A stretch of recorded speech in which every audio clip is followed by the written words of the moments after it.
La Côte d'Ivoire et le Sénégal se caractérisent par leur statut de pays de destination des travailleurs migrants, essentiellement en provenance de la sous-région et dans le secteur agricole. Le secteur agricole est un pilier essentiel de l'économie de la Côte d'Ivoire, représente un peu moins du tiers du produit intérieur brut national et donc extrêmement important en termes de création d'emplois. Bon nombre de ces emplois sont occupés par des travailleurs migrants, eux-mêmes originaires de zones exposées au changement climatique. Le projet MITSA a comme objectif de, premièrement, valoriser le travail des migrants dans le secteur agricole, qui est souvent informel, et deuxièmement, de renforcer la résilience des populations autochtones et migrantes face à l'urbanisation, la dégradation environnementale et au changement climatique.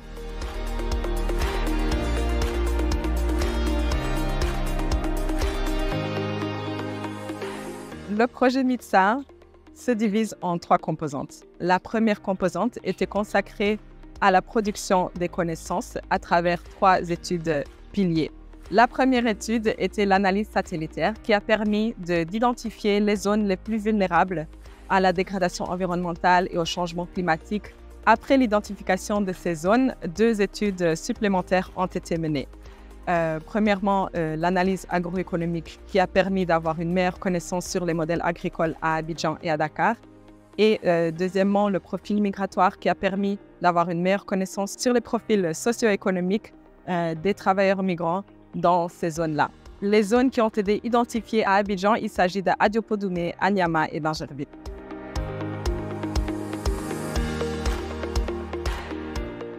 La deuxième composante du projet MITSA a pour objectif de développer des projets pilotes qui sont basés sur des formes innovantes des pratiques agricoles durables. Est-ce que le projet qui sera expérimenté, le porteur du projet donne la garantie que le projet en lui-même, après la phase pilote du projet, va pouvoir continuer dans le temps et dans l'espace? Pour sélectionner ces 2 projets pilotes-là, c'était vraiment l'un des critères. Et on était vraiment bien heureux. Et sur cette base-là, de sélectionner 2 porteurs de projet.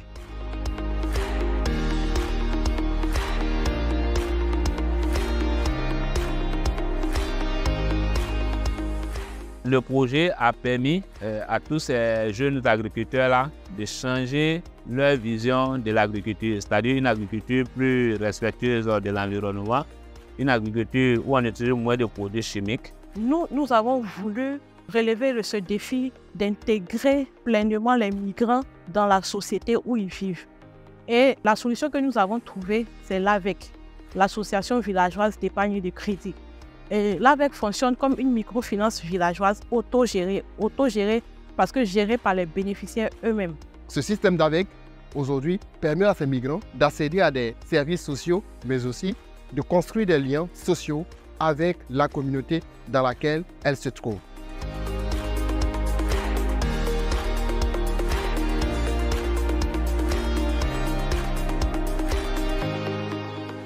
Le projet a permis aux immigrants d'intégrer la communauté. Moi, je suis autochtone. Aujourd'hui, avec ses amis immigrants, on a de très bonnes collaborations.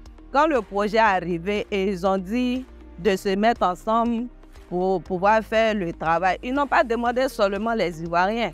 Toutes sortes de nationalités pouvaient participer à l'activité.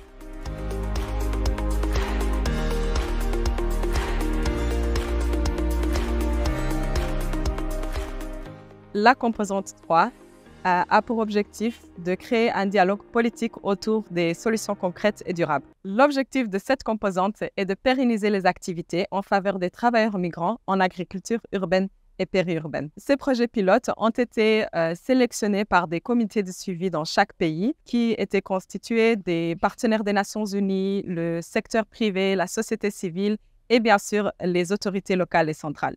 Les choses se sont très bien passées. Les études ont été très bien menées.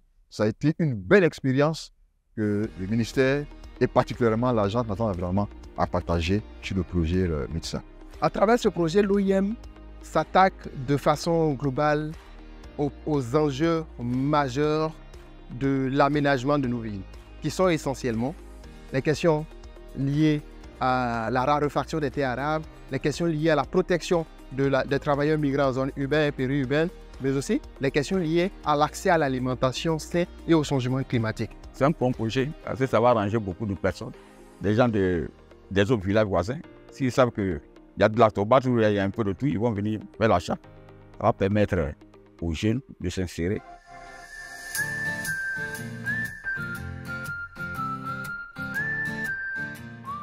Il est essentiel de continuer à renforcer la résilience des travailleurs migrants dans ce secteur et à continuer à contribuer aux solutions fondées sur la nature en faveur des travailleurs migrants. En ligne avec sa stratégie globale institutionnelle en matière de migration, environnement et changement climatique, et le projet MITSA financé par la France et mis en œuvre à Abidjan et Dakar, l'OIM promeut une approche intégrée et orientée vers les solutions.